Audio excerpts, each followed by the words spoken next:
Now on BBC One, the coverage continues from Westminster Hall of Her Majesty the Queen, lying in state.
Good evening and welcome to this special programme, The Grandchildren's Vigil. What you're about to see tonight is another moment of history. Never before have the grandchildren of a monarch taken their places around the sovereign's coffin as it lies in state. But tonight, Prince William and Prince Harry will stand side by side with their 6 cousins in honour of the Queen. It will be a very moving tribute in Westminster Hall to the woman Prince Harry affectionately referred to as the boss. The queue today has been enormous again. People are waiting 13, 14 hours so that they can file past the Queen's coffin and have a look at what happened earlier on today.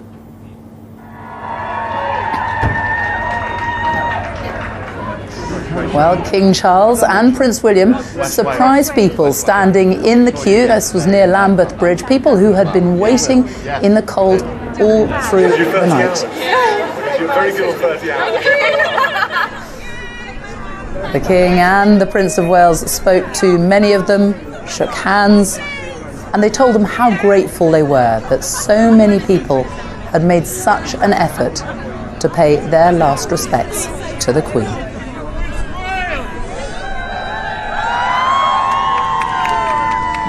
You can see how much they appreciated that. Well, these are the pictures of the queue. I'm sure many of those people there are wondering if they're going to be lucky enough to arrive in Westminster Hall while the Queen's grandchildren are mounting their vigil. What a moment that would be for all these people after so many hours on their feet.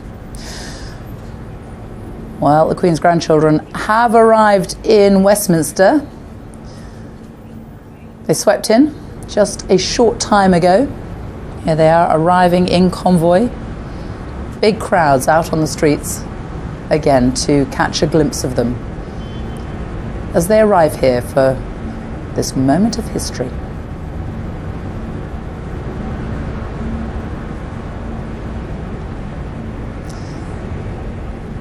Well, there's the convoy going in. That was a few minutes ago. Let's go inside Westminster Hall now and join Petroc Trelawney.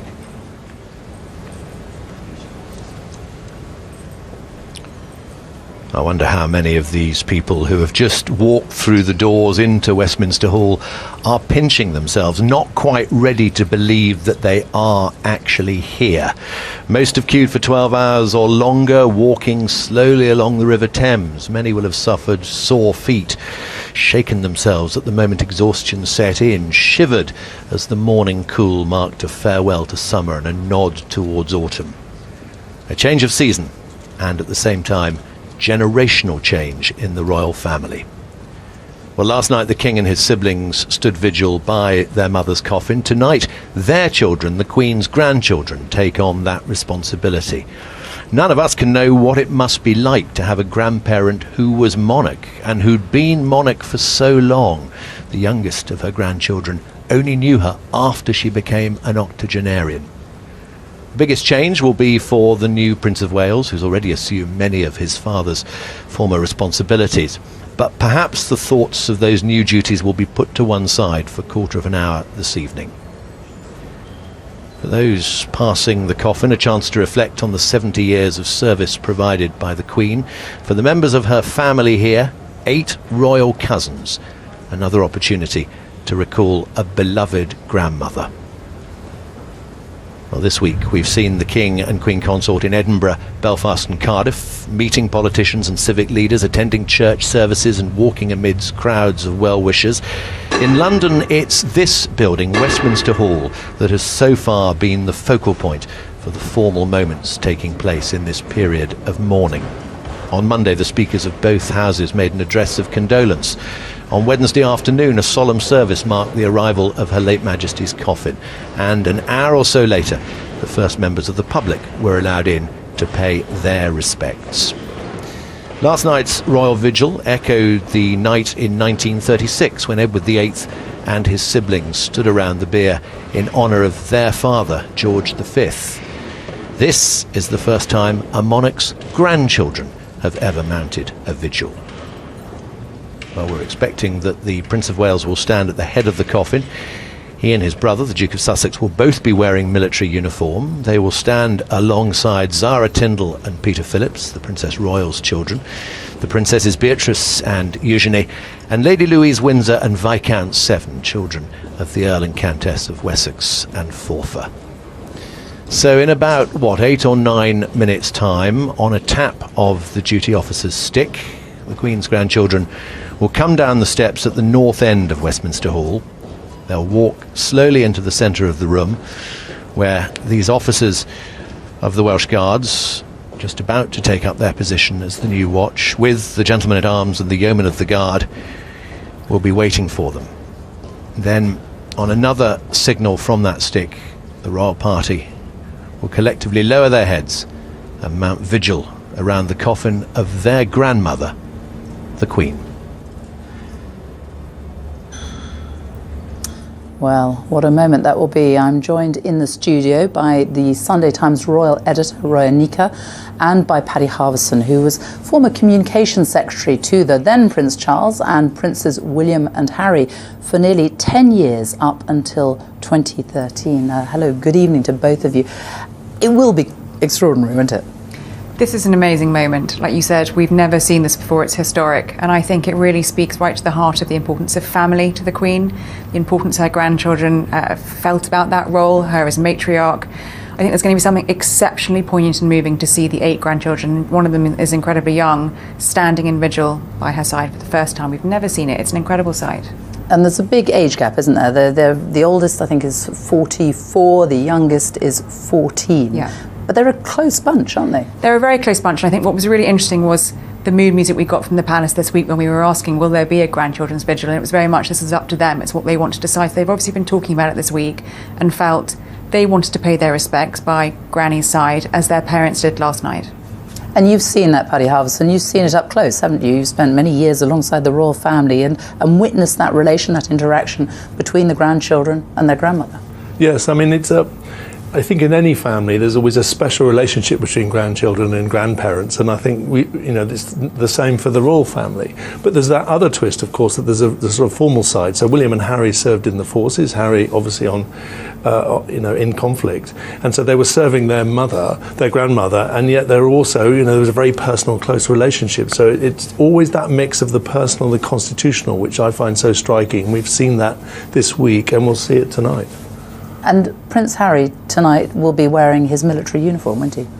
He will. It's the first time we're going to have seen him in military uniform, I think, since 2020, when it was his last engagement as Captain General of the Royal Marines. There's been a lot said and written about whether Harry should or shouldn't, would or wouldn't be in uniform. I think the important thing to remember for this is that Harry, as you said, served 10 years in the armed forces. He did 2 tours of Afghanistan. He was a veteran. He is a veteran. And his grandmother was his Colonel-in-Chief. It's important he's in uniform today. And you know what that will mean to him? So much. I remember he did an interview when he was in Afghanistan talking about what it meant to him to be out there as a soldier for serving his grandmother. And I think we know there's been sort of ups and downs recently, but I think this is a really special moment for him. And I know his father will have been supporting this decision, and I think his brother too. So I'm really pleased that he's going to be in uniform. And we've got a real insight into what it means to the grandchildren, because we've heard already I mean, Prince William, Prince Harry, they've spoken about their grandmother since she passed away. But we've just had a statement this evening from Princess Beatrice and Princess Eugenie, and they say, "We've not been able to put much into words since you left us all. There have been tears and laughter, silences and chatter, hugs and loneliness, and a collective loss for you, our beloved Queen and our beloved Granny." And they speak about the moments they spent picking heather and raspberries, marching soldiers, teas, comfort, joy. You get a real sense of the divide, really, don't you? The Queen, having your Queen as a grandmother, but also the very personal family connection there. I think that's what we've seen in each of the tributes that have come every day since, from the children and the grandchildren. You see there, you can really picture the Queen giving them their teas, doing marching soldiers with them, picking raspberries and heather. It's the sort of behind the crown image you get, particularly from the grandchildren, and I think that really speaks to the really moving scene we're going to see at 6 o'clock this evening. That is an incredibly sweet personal tribute, and especially the bit at the end where they say, "We're really happy you're back with Grandpa." I know, exactly. It's very difficult for any family at a time like this when you've lost somebody so close to you, but to do this in the full glare of the world's media, and we've got these 8 grandchildren who are now going to stand around their grandmother's coffin in full view. It's hard to imagine what that must be like for them. I mean, I'm particularly thinking of the youngest, Viscount Severn. I mean, it's just going to be, I mean, I know he'll rise to the occasion. I think it'll be less difficult for William and Harry. I mean, you know, they're probably much more used to this. But I think the fact they're all together, I think that's what's so wonderful about tonight, is that all the grandchildren, and I believe they've asked for this, and the King gave his blessing. So that's what makes it so special. They want to pay this tribute to their grandmother, and to see them all together. I'm just trying to imagine what it might be like at the moment behind the scenes as they're all encouraging each other, and particularly the youngest. So, you know, I think it's just so special. As Prince Edward's son, who is the youngest, I think his 2 children are 18 and 14 years old, and actually have been exposed to a lot less of this, haven't they? The full glare of publicity. Yeah, I mean, I think it's, you know, it will be hard for them, but the family will rally round. I mean, they're like any other family, so they'll look after each other, and they'll make sure they're fully prepared, properly briefed. I mean, the family's very good at planning things and getting ready for state occasions, and so, yeah, I'm really confident that they'll rise to the occasion, as I said. And what about the people who will be passing through Westminster Hall at this very moment? Because they really have waited. I've spoken to people who've been in that queue 13, 14 hours today, and they're only in there for 5 minutes, but there will be some people who see that moment of history as well. It's extraordinary. I was watching the vigil last night, and I actually was watching some of the people that were filing past, and they just gazed in complete astonishment to see the King and his siblings standing vigil, and I think to see the future King with his brother and his cousins is going to be an equally astonishing moment for them. Well, let's go inside Westminster Hall, because we're expecting Prince William, Prince Harry and their cousins to mount their vigil in just a moment. So let's go back to Petrock, who is in Westminster Hall.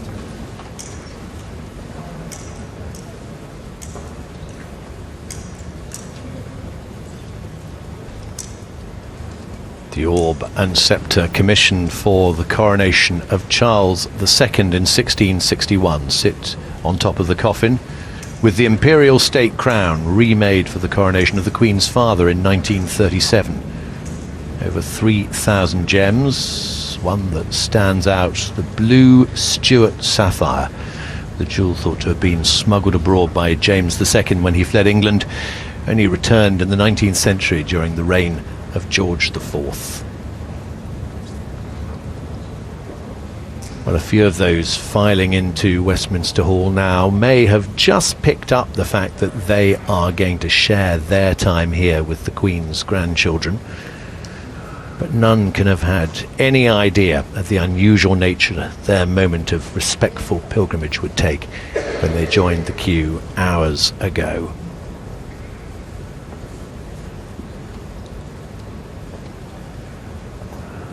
So we will see Standing Vigil the Prince of Wales, the Duke of Sussex, the Princesses Beatrice and Eugenie, Zara Tindall, skilled equestrian, former BBC Sports Personality of the Year, her brother Peter Phillips, who was the Queen's first grandchild, and Lady Louise Windsor, who's just started her studies at St Andrews University, where the Prince of Wales also studied and met his wife, and her brother James, Viscount Severn, aged just 14, the Queen's youngest grandson.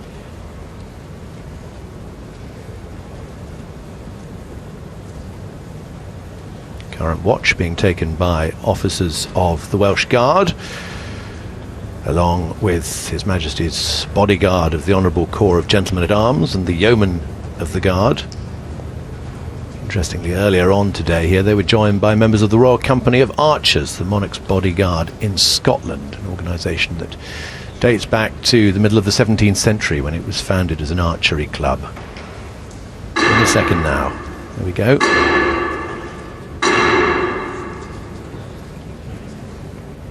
The stick.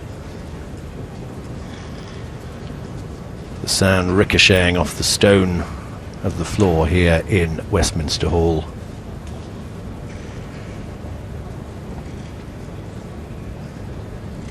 And in just a moment we should see the 8 royal cousins, the Queen's grandchildren, coming to stand vigil in front of her coffin.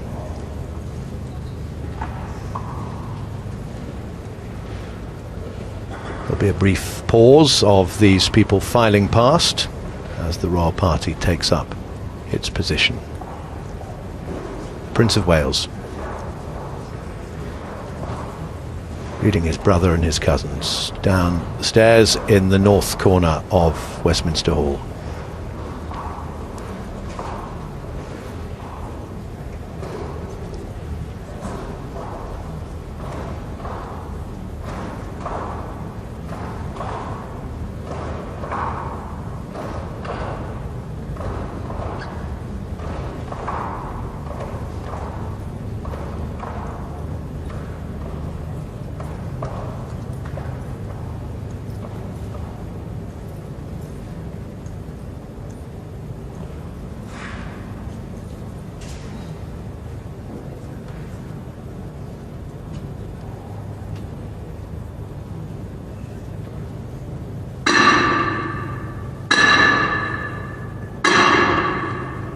Three more taps, a signal to move forward.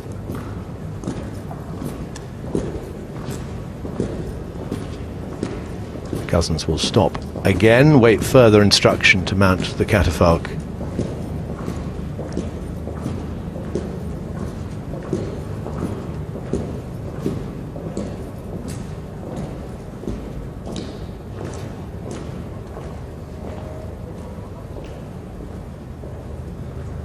Prince of Wales taking his position at the head of the coffin.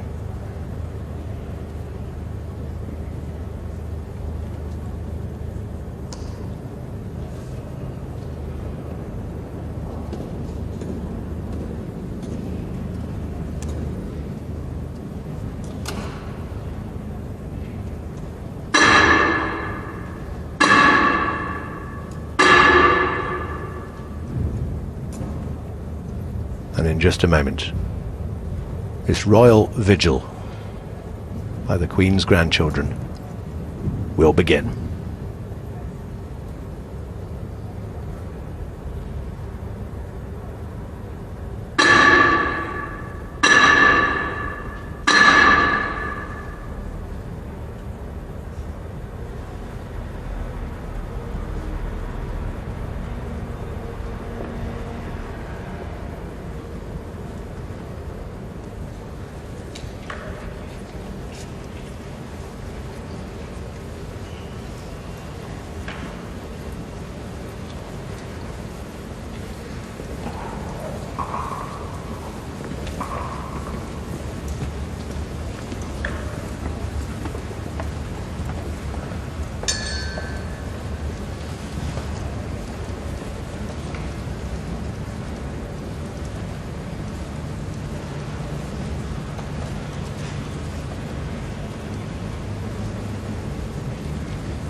the end of the royal vigil by the Queen's grandchildren here at Westminster Hall. Prince of Wales and the Duke of Sussex wearing the uniform of the Blues and Royals.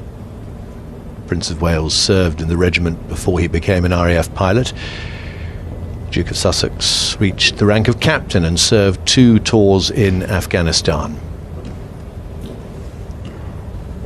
Duke given special permission to wear his uniform at this vigil by his father. And you probably spotted the Earl and Countess of Wessex looking on from the side as Their children stood with their cousins, a 14-year-old and an 18-year-old, mourning their beloved grandmother.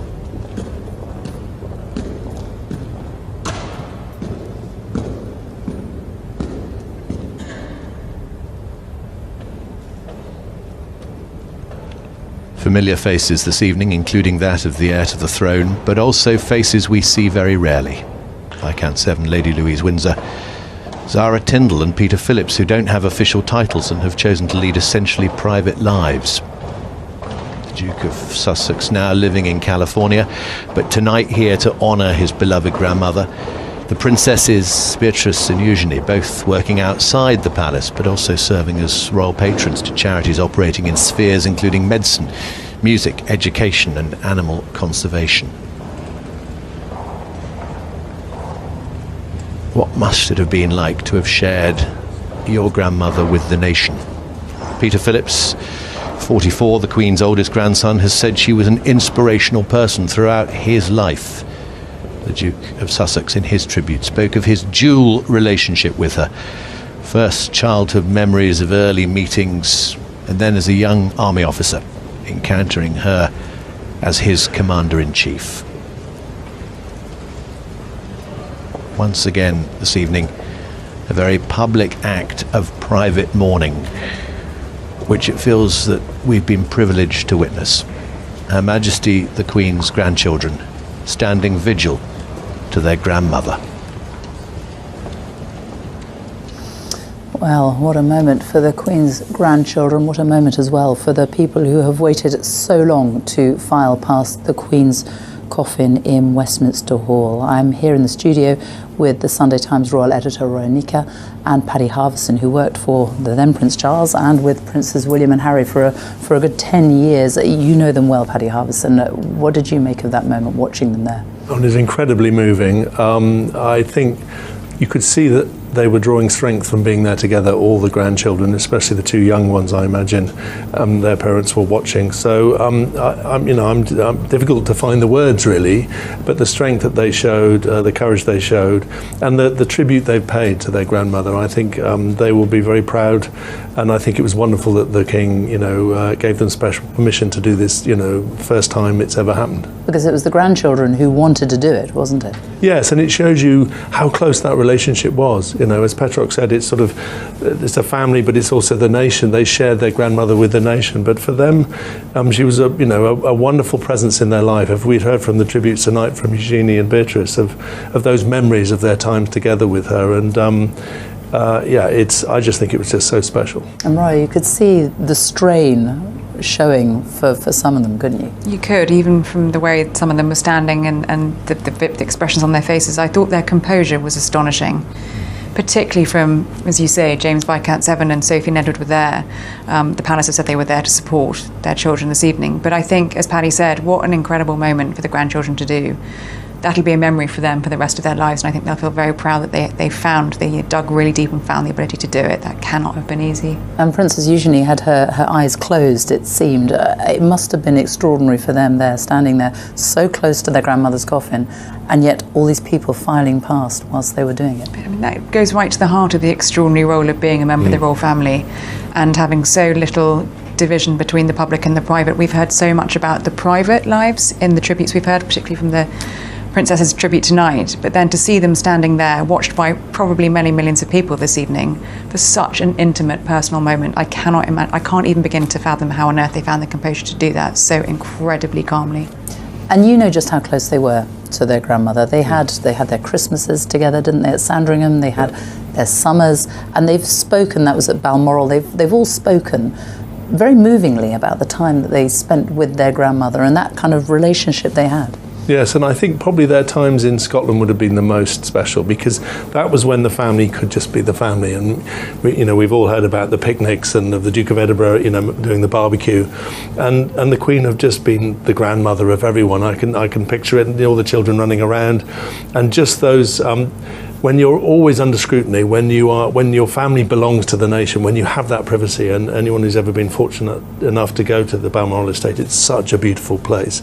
So to be able to have those memories, I think will be giving them strength as they were standing there, I'm sure. It was very powerful watching them all walk out together. How close are they as a group, though, those eight cousins? Very close, and closer probably than typical cousins, because of the fact that they are the nation's first family, as it were.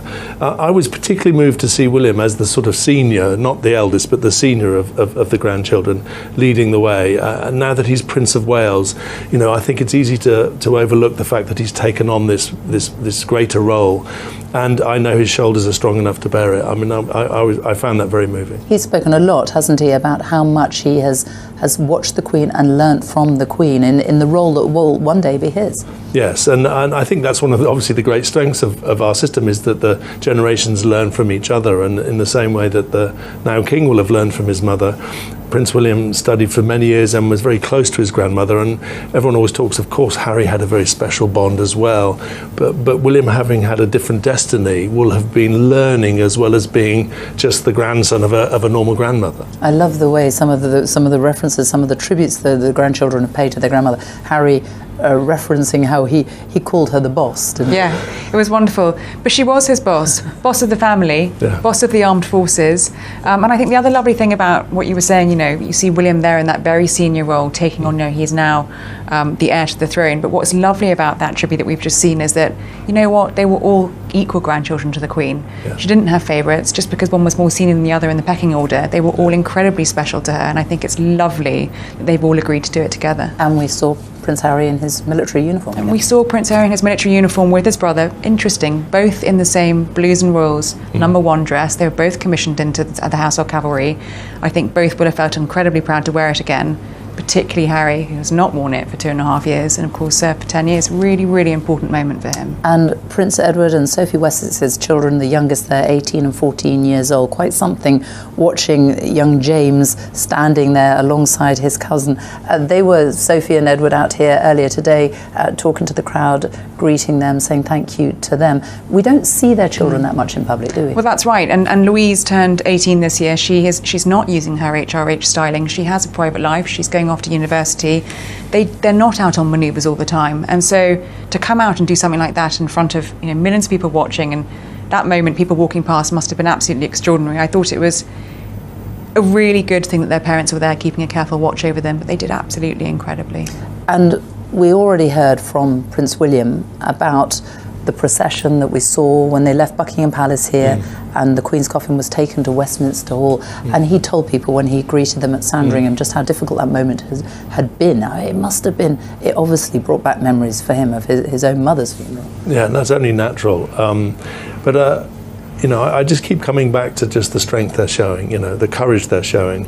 To be doing all of this in front of not just the watching nation, but the watching world is quite remarkable, and the poise that they show. And I could also imagine just watching that. I also thought about the King, about how he must feel watching that, seeing his sons and his nieces and nephew do that. I mean, I think he will be enormously proud of them too. And then we have on Monday another procession, and they will once again follow the coffin, won't they? They will, and I think, again, with the procession on Monday and what we've just seen just now, that extraordinary, unique, historic moment, is unity. And unity is so important for the royal family at the moment. We have heard so much in the last few years about discord and disagreements, but they are coming together, they are pulling together the brothers, the cousins, the wider family, and they are these great sort of symbolic shows of unity, I think, are really important for the nation as well as we kind of look forward to the future of the monarchy. But looking forward to the procession on Monday, yes, we will again see the Prince of Wales and Prince Harry and other members of the royal family, and again, I'm sure they will hopefully be able to show the same kind of composure. And let's talk about the very small number of people who will have had the privilege of witnessing that. I went yesterday and stood outside Westminster Hall and watched the people as they came out, and it was really moving, and lots of people bursting into tears as they came out, the emotion just sort of taking them over. It really has, it's affected people more deeply than they thought. Absolutely, and I think again watching just that ceremony there, that vigil, is the stillness and the silence, with the gentle movement of the. And one thought occurred to me, and we've seen this all week, is that I think the members of the royal family also draw strength from the presence of the people. We've seen that with some of the small walkabouts of saying thank you for being here. But I think, one thought I had was, that the family is mourning, and the nation puts their arm around them to comfort them. And I think having, in a way, at that vigil, if it had been empty, it might not have been so special. And I think having public filing past while the grandchildren were there, I think that was remarkable. Paddy Harverson and Roinika, thank you both very much. Well, let's go back to Petrock in Westminster Hall.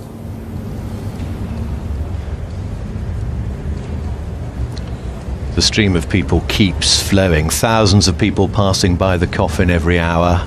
There is a real intensity here, and I think an honesty too. I'm sure some people have carefully planned the response they'll make as they pass by Her Majesty, but you get the sense that many are deeply moved in ways that they might not have expected. Perhaps the act of queuing has had an impact with its very British camaraderie. Friendships formed, Mancunians meeting Bristolians, Americans chatting to Londoners, Liverpudlians, Aberdonians, people from Northern Ireland and the Bahamas, people swapping stories, sharing warm jackets and fetching each other cups of tea. And then at the end of it, a brief, precious moment, standing next to the catafalque and paying personal respects. Well, a reminder, if you can't be here yourself, there is a continuous stream from Westminster Hall around the clock on the BBC iPlayer, the red button, BBC Parliament, and on the BBC website. I think that the first thing that strikes those coming into this hall is the hush. Not silence. Earlier on you could hear a helicopter above and the crowds outside and someone in Parliament Square singing the national anthem. Inside, though, with a thick carpet muting the sounds of visitors' feet, there is a focused quiet, a quiet that will continue for the 36 hours that remain of the Queen's lying in state. This is such a vast room, an impressively grand space. There's nothing to obstruct the view. It feels as if the eyes of every visitor are focused solely on the royal coffin. Everyone shares a common reason for being here, but everyone's response when they get here is unique, each visitor finding their own way of saying farewell to Her Majesty the Queen. Well, more extraordinary moments of history, more extraordinary scenes that continue to unfold here in London. The queue along the Thames, the constant flow of people coming to Buckingham Palace. Tomorrow, presidents, prime ministers, monarchs from around the world will descend on the palace for a reception hosted by the King.